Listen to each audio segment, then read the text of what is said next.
Vamos a continuar con este curso de cinemática y dinámica de partículas.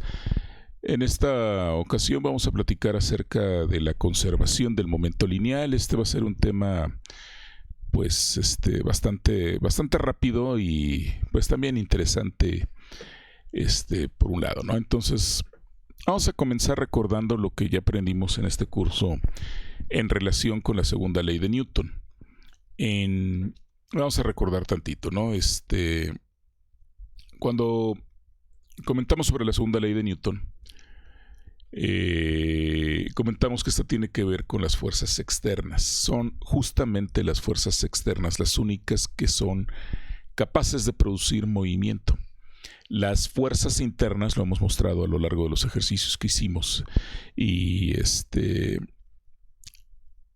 como el caso de la tensión, existe la fuerza, está presente, permite la tensión, que es una fuerza de contacto, permite unir dos puntos del sistema, pero por tercera ley de Newton, la tensión, al ser una fuerza interna, se cancela y no participa o no tiene que ver precisamente con el movimiento en sí mismo, es decir, no participa en la generación de aceleración o no participa en ser una causa propia de que existe en el sistema un desplazamiento. Entonces fuimos enfáticos al comentar y al decir que precisamente las únicas fuerzas que son capaces de producir movimiento o que participan en la generación del movimiento son las fuerzas externas. Entonces, las fuerzas internas no participan, estas no generan movimiento.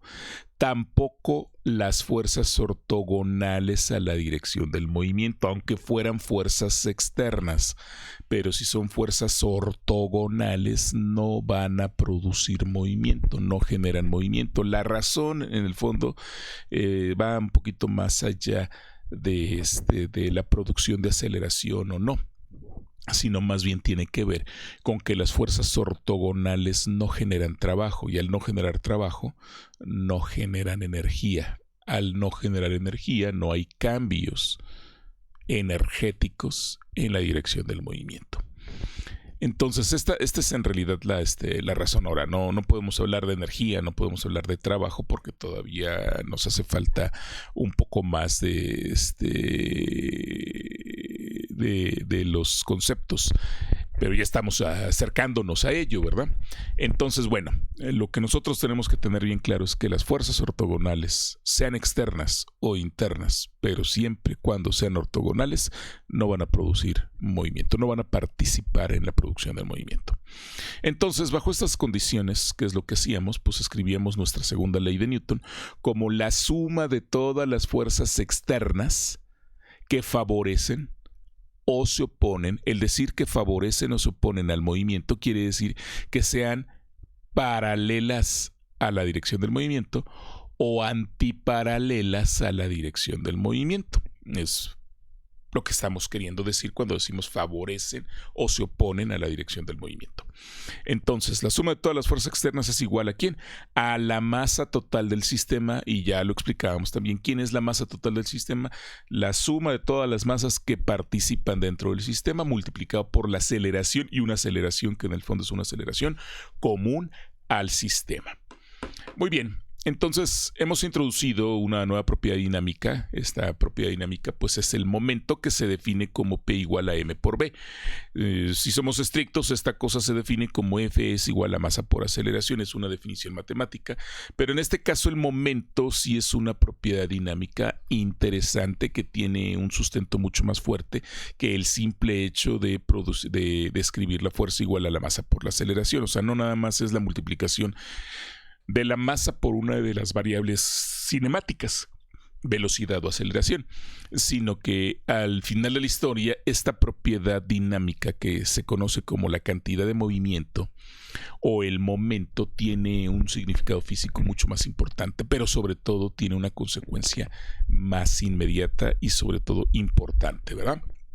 Bien, entonces, bajo la definición de la nueva cantidad, que en este caso es el momento, Newton lo que hace en realidad es establecer su segunda ley, no como esto, por eso es que también decimos nosotros, esta expresión, la expresión 1, no es la segunda ley de Newton. La segunda ley de Newton lo único que establece es que existe una causa del movimiento y esa causa del movimiento es la fuerza. Y hay un efecto de esa causa. ¿Y cuál es el efecto? El efecto es que se acelera. Causa-efecto. ¿Sí? Entonces, Newton en realidad, para tratar de evitarse todo esto, él define realmente la segunda ley de Newton y la define como esto. Como que la suma de todas las fuerzas externas es exactamente igual a la derivada del momento con respecto al tiempo. La derivada del momento con respecto al tiempo me tiene que dar la suma de todas las fuerzas externas. Y digo, tiene sentido si nosotros decimos, bueno, pues esto es cierto, si yo sustituyo lo que vale el momento, entonces lo sustituyo aquí, en lugar de poner P, pongo M por B, y supongo o trabajo bajo la hipótesis de que la masa es constante, entonces la masa no se vería afectada por la derivada, puedo sacarla de la derivada y entonces simplemente me queda que la derivada de la velocidad con respecto al tiempo y la derivada de la velocidad con respecto al tiempo, yo sé que esto es la aceleración y retomo en mi ecuación número 3, pues precisamente la ecuación número 1. Por lo tanto, la ecuación 1 y la ecuación 2 son equivalentes y la ecuación 3, pues lo que nos está mostrando es justamente esa equivalencia, ¿no? Entonces, estrictamente hablando, la segunda ley de Newton se debe presentar por la expresión 2. Esa es una realidad. Entonces, si nosotros queremos de alguna manera exponer la segunda ley de Newton desde el punto de vista matemático, lo que tenemos que escribir es precisamente esto para que no haya ningún problema, ¿no? La suma de todas las fuerzas externas es igual a la derivada del momento o de la cantidad del movimiento con respecto al tiempo. Muy bien. Entonces, la fuerza es el cambio que sufre la cantidad de movimiento. Fíjense, lo que me está diciendo es que si yo tomo la razón de cambio del momento con respecto al tiempo, pues eso es lo que es una derivada, es la razón de cambio del momento con respecto al tiempo, resulta que esta razón de cambio me va a dar justamente la fuerza participante. ¿Sí? Entonces, esta definición o esta explicación, pues es interesante, ¿verdad? La razón de cambio que sufre el momento con respecto al tiempo me da la fuerza externa. Nosotros pensamos de manera inversa, ¿verdad? Si existe una fuerza externa, debiera haber un cambio en el momento. Ambas son equivalentes, ¿no? Pero en realidad, pues la debemos de leer en esta dirección. La razón de cambio del momento es igual a la fuerza externa, ¿verdad? Entonces, la fuerza resulta ser que es el cambio que sufre la cantidad de movimiento con respecto al tiempo, ¿verdad? Entonces, recordemos también que la primera ley de Newton establece, fíjense, la primera ley de Newton establece que un objeto que se mueve en un movimiento rectilíneo uniforme permanecerá en ese estado de movimiento a no ser que alguna fuerza actúe sobre él. Si no existiese ninguna fuerza actuando sobre él, el movimiento del objeto siempre será en un movimiento rectilíneo uniforme, porque al no haber una fuerza no se encontrará acelerado.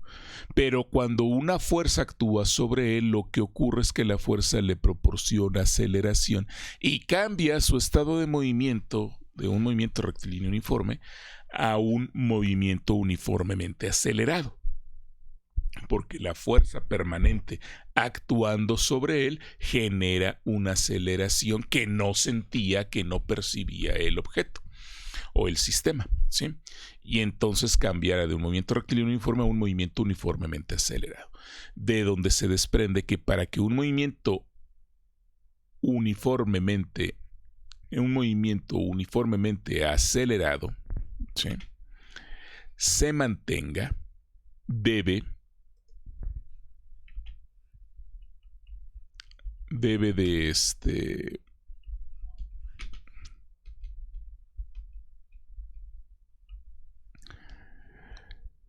existir una fuerza actuando sobre el sistema de manera permanente, ¿sí? Si no actúa de manera permanente, entonces puede cambiar su estado de movimiento instantáneamente, le proporciona cierta aceleración y posteriormente vuelve o regresa a un movimiento uniformemente acelerado. Bien, porque al desaparecer la fuerza externa, ¿dejará de qué? Dejará de estar acelerado y se moverá nuevamente con rapidez constante. Muy bien, fíjense, las dimensiones del momento, pues por definición tenemos dimensiones de masa multiplicado por dimensiones de velocidad, que serían longitud entre el tiempo. Ahora, lo que podemos hacer nosotros, estas son las dimensiones, lo que podemos hacer nosotros es multiplicar arriba y abajo por tiempo, que es lo que hacemos en este caso. Multiplicamos arriba y abajo por tiempo y entonces me quedan unidades de masa o dimensiones de masa, dimensiones de longitud, dimensiones del tiempo, pero estos dos tiempos yo los puedo juntar y entonces me quedarían dimensiones de masa, dimensiones de longitud, dimensiones del tiempo al cuadrado. Entonces, dimensiones de masa, dimensiones de longitud sobre el tiempo al cuadrado me dan dimensiones de fuerza. Y dimensiones de fuerza por el tiempo que me quedó aquí, entonces tengo evidentemente fuerza por tiempo, ¿verdad? Que en el sistema internacional y en la categoría MKS, lo que tendríamos es que las unidades de fuerza están dadas en newtons y las dimensiones del tiempo están dadas en segundos. Entonces tendríamos newton por segundo. Newton por segundo, así se escribe y así se deja, ¿verdad? Bien, entonces estas son las unidades del momento, newtons por segundo. Al revisar las unidades y observar que se trata del producto de una fuerza, esta es una fuerza, ¿sí? El cual está en newtons, y del tiempo, este sería un tiempo, ¿sí? Entonces, pues nos da la impresión de que estaríamos trabajando justamente ¿con qué? Con un producto de fuerza por tiempo, ¿verdad? Entonces, podríamos escribir la ecuación que tendríamos nosotros acá, que en el fondo, pues no sería más que una especie de despeje o de una integral de la ecuación número 2, ¿no? Fíjense, si yo multiplico por la diferencial del tiempo aquí y multiplico por la diferencial del tiempo acá, pues entonces tendría yo que cancelar esas diferenciales del tiempo, me quedaría la fuerza por la diferencial del tiempo, que es justamente lo que yo tengo en esta expresión, ¿verdad? Sí, aquí. Aquí yo tengo que la derivada de P es la suma de las fuerzas por la diferencial del tiempo. Bien, ahora, esta expresión yo la puedo integrar. Entonces, si yo la integro, pues evidentemente integraría me queda el teorema fundamental del cálculo allí, que es la integral de una diferencial, y estoy integrando desde un momento inicial hasta un momento final, y de este lado yo tendría justamente este asunto, ¿verdad? La integral que va desde un tiempo t inicial hasta un tiempo t final, de la suma de todas las fuerzas externas, diferencial del tiempo. Ahora, aquí lo importante que yo quiero resaltar es que la suma de las fuerzas externas que nosotros tenemos debido a la ecuación número 2, que es la ecuación de la segunda ley de Newton, nosotros hemos impuesto una condición, y la condición que nosotros impusimos desde la cinemática es que la suma de todas las fuerzas externas es igual a una masa por aceleración, pero esa aceleración es una aceleración constante. Es decir, no tiene cambios con respecto al tiempo. Por lo tanto, en esta integral que yo tengo aquí, ¿sí?, el término de la suma de las fuerzas externas debiera ser constante, porque es la masa total del sistema, la cual no varía en el tiempo, multiplicada por la aceleración del sistema, la cual tampoco varía ya en el tiempo. Varía la velocidad, varía la posición, pero no la aceleración. Por lo tanto, el producto de masa por aceleración, que me daría la suma de todas las fuerzas externas, es un valor constante y lo puedo sacar del integral, que es lo que tengo en la ecuación número 8. El teorema fundamental del cálculo lo que me dice es que pues, la integral de una diferencial no es más que la variable que yo voy a integrar evaluada en los límites superior menos el inferior, que es justo lo que tengo yo aquí. Entonces aquí hemos aplicado el teorema fundamental del cálculo. Hemos sacado la suma de todas las fuerzas externas de la integral y me vuelve a quedar una integral de una diferencial en ciertos límites, donde puedo aplicar también el teorema fundamental del cálculo. Bien, correcto. Entonces, la fuerza es vectorial, por lo tanto el momento tiene que ser vectorial. El tiempo es un escalar. Lo que tengo allí es un producto de un vector por un escalar, y entonces el resultado que obtengo sigue siendo un vector, ¿sí? Entonces, ahora generalmente a este primer término que tenemos nosotros aquí se le ha llamado el impulso. J es igual a la integral desde un tiempo inicial hasta un tiempo final de la suma de todas las fuerzas externas que actúan sobre el sistema por un intervalo temporal. Y a esto se le llama el impulso, ¿sí? Entonces, la ecuación 8 en el fondo no es otra cosa que el teorema impulso-momento. Me está diciendo que el cambio en el momento es igual al impulso. Es lo que me dice la ecuación número 8.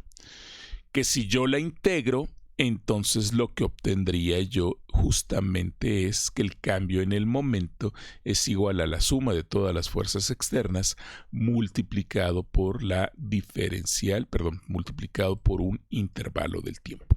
Es decir, lo que me está diciendo esta expresión me está diciendo que el cambio en el momento se debe a la suma de todas las fuerzas externas que actuaron por un intervalo temporal, es decir, por un instante.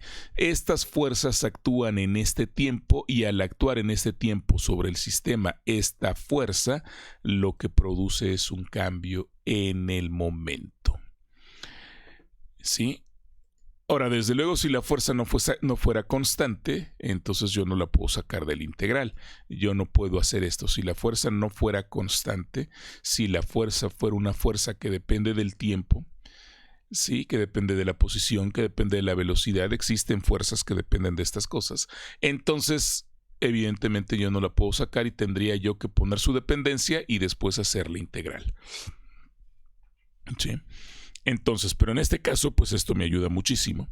Y entonces lo que tengo es justamente esto, ¿no?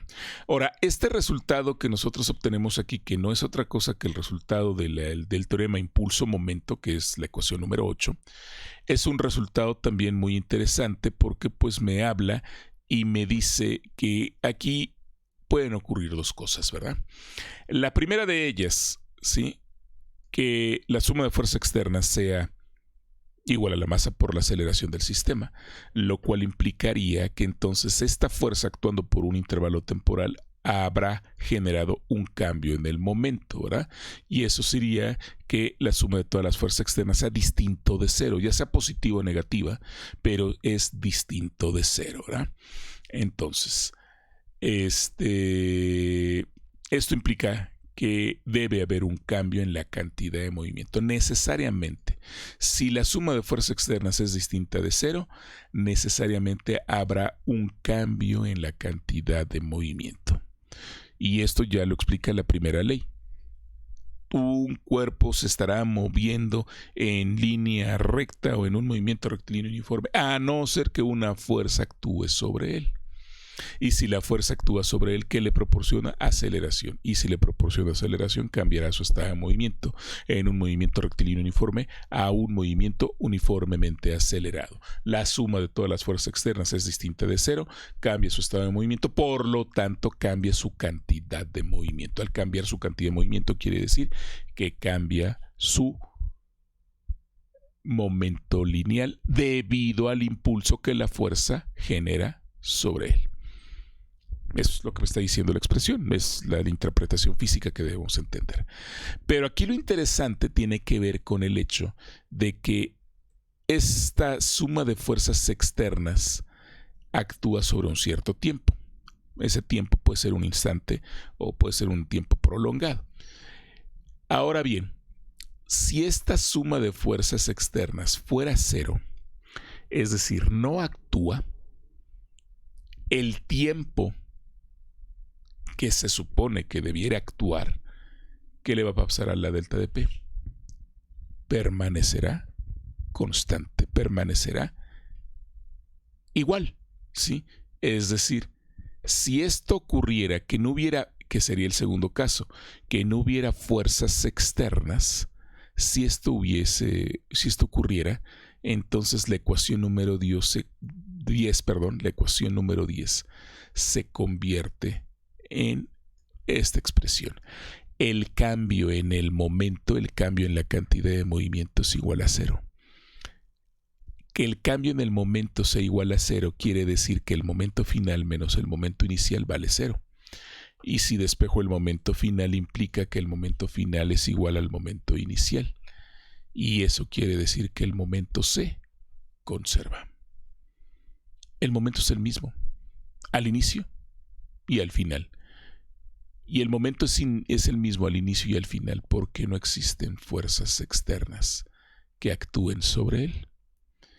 Y este es un resultado sumamente importante, porque mientras no actúen fuerzas externas sobre él, evidentemente su momento se conservará. Y el movimiento que describe el objeto será un movimiento rectilíneo uniforme. Bien. Entonces es justo la ecuación número 13 la que establece la conservación de esta cantidad, la conservación de la energía. En términos de la mecánica clásica y en términos ortodoxos, se dice que es justamente la expresión de la conservación del momento lineal la primera integral, es decir, es una primer integral.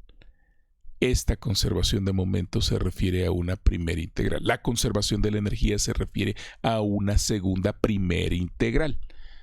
Y estas dos primeras integrales son precisamente conservaciones de momento.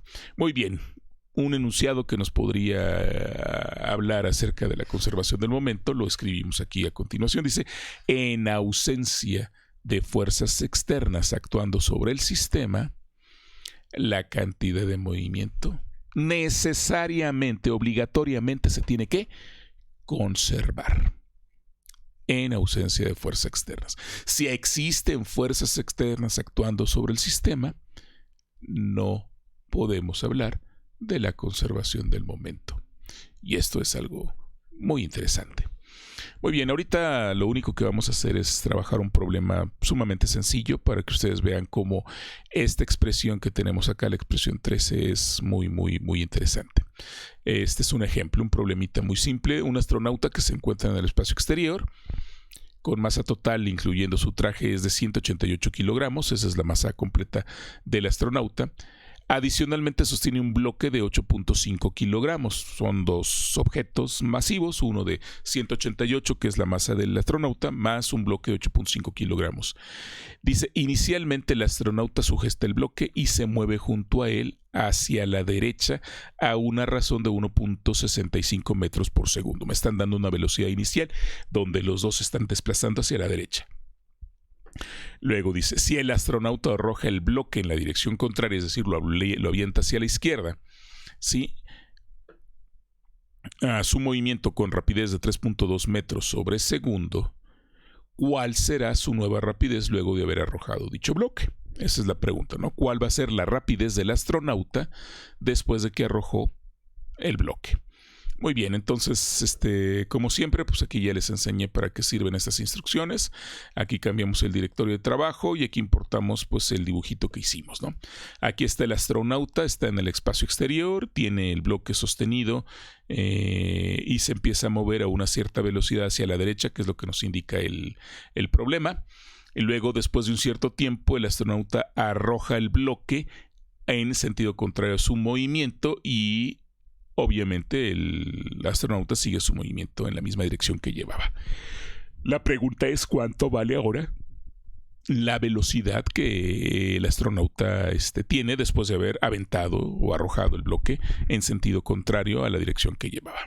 Muy bien, entonces una vez que hemos entendido el problema, sí, para eso realizamos el diagrama, entonces pues tenemos que calcular el momento al inicio del sistema, al inicio del problema.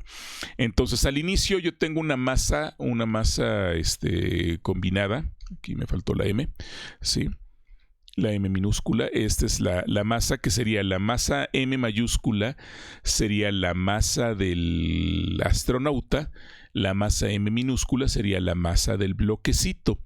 Entonces por eso digo que tengo una masa combinada, por eso sumo las dos masas y estas dos masas se están desplazando con una velocidad inicial hacia la derecha. Este sería mi momento inicial. Entonces, yo sé que la masa es de 188, la masa menor es de 8.5, la velocidad es de 1.65 metros sobre segundo y entonces el momento inicial sería M mayúscula, o 188 kilogramos, más M minúscula, 8.5 kilogramos, multiplicada por la velocidad inicial, que es 1.65. Aquí estoy definiendo los valores y entonces obtengo su resultado, que me daría 324.225. Entonces, el momento inicial me da 324.22 newtons por segundo, que son las unidades del momento. Ahí ya tenemos calculado el momento inicial. Correcto. Ahora, para el cálculo del momento final, entonces vamos a escribir el momento final es la masa del astronauta que se mueve a la derecha, por eso le ponemos un signo positivo, por una velocidad 1 al final. No la conozco, esa es la que quiero calcular, ¿sí? Y luego la masa del objeto M minúscula, pero esta se está desplazando en sentido contrario, por eso ponemos el signo negativo que aparece aquí, ¿sí? Y esa es arrojada con una velocidad 2 final, que esa me la están dando como dato, ¿verdad? Que son los 3.2 metros sobre segundo. El objeto se está desplazando con esa velocidad, ¿sí? Entonces, conozco el valor de las masas, me los dieron como dato, conozco el valor de esta, pero no conozco el valor de B1 final, que es el que me piden calcular. Pero además, por conservación de momento, yo ya calculé el momento inicial y por conservación de momento, yo ya conozco que este debe ser el mismo momento final. Entonces aquí lo que hacemos es precisamente aplicar la conservación del momento lineal, ¿sí? Entonces decimos, el momento final, que ya es el que establecimos aquí, lo escribimos exactamente igual, tiene que ser exactamente igual al momento inicial, y el momento inicial pues es justamente este término que aparece aquí. Por lo tanto, entonces yo puedo despejar este término, que es el que quiero conocer, cuánto vale la velocidad 1 al final. Ese término pasa de este lado como positivo, aquí va multiplicado por una m, por lo tanto puedo factorizar esta m con esta m, este B2 final con este B que tiene acá, por eso al pasar del otro lado como positivo me queda este término que aparece aquí ya habiendo factorizado la m, ¿sí? Y luego me queda este término multiplicado por esta m mayúscula, que es el término que yo tengo acá, ¿sí? Entonces m por b, m mayúscula por b, más m que multiplica a b más b2 final. Ahora, Despejo la B1 final, este está multiplicando, pasa dividiendo, se cancela la M de aquí y aquí esta M pasa dividiendo con esta M con el término que yo tengo acá. Y entonces yo ya conozco todo lo que aparece aquí porque ya conozco que B, la velocidad inicial era la velocidad, esta B es la velocidad inicial, vamos a ponérsela para que no tengan problemas, esta es la velocidad inicial, ¿sí? Ahí está. Y esa velocidad inicial pues ya la tenemos aquí nosotros evaluada, ¿no? Entonces, pues ¿qué es lo que hacemos? Simplemente sustituimos, ¿sí? ¿Cuánto vale la velocidad inicial? ¿Cuánto valen las masas? ¿Cuánto vale la velocidad inicial que aparece acá? Y la velocidad 2f que aparece aquí, ¿no? Entonces simplemente metemos el dato de la velocidad 2f y evaluamos esta expresión y ahí está. Me queda 1.869, 1.87, ¿no? Redondeándolo. Entonces eso quiere decir que la velocidad 1, no la 2, la velocidad 1 al final es de 1.87 metros por segundo. Esa es la velocidad que me están calculando, ¿sí? Entonces, vamos a hacer la comprobación, pues que es muy sencilla. Simplemente tendríamos que calcular cuánto vale el momento final. Si el momento final me da lo mismo que me da el momento inicial, pues entonces quiere decir que mi resultado es correcto, ¿no? Entonces el momento final, acuérdense que lo teníamos expresado en la ecuación número 16, por lo tanto el momento final es el M por B1 final menos M por B2 final, que ya lo tenemos allí. Y entonces ahí está, 324.225, 324.225, y pues que claro, me tenía que dar lo mismo porque así fue como lo construimos, ¿verdad? Entonces, desde luego que entonces queda demostrado, y el dato que me estaban preguntando, que era cuánto vale la velocidad 1 o la velocidad final del astronauta, pues es de 1.87 metros por segundo. Con esto, pues entonces queda concluida la parte de la conservación del momento lineal y un problemita para que ustedes puedan ver cómo se resuelven. Son extremadamente simples estos problemas de la conservación del momento lineal porque prácticamente lo único que tenemos que hacer es nada más y nada menos que establecer nuestra relación de conservación de momento, que es justamente lo que hicimos nosotros aquí. Bueno, pues espero que les haya gustado el video y sobre todo que haya quedado claro la explicación, y nos vemos en la próxima entrega. Chao.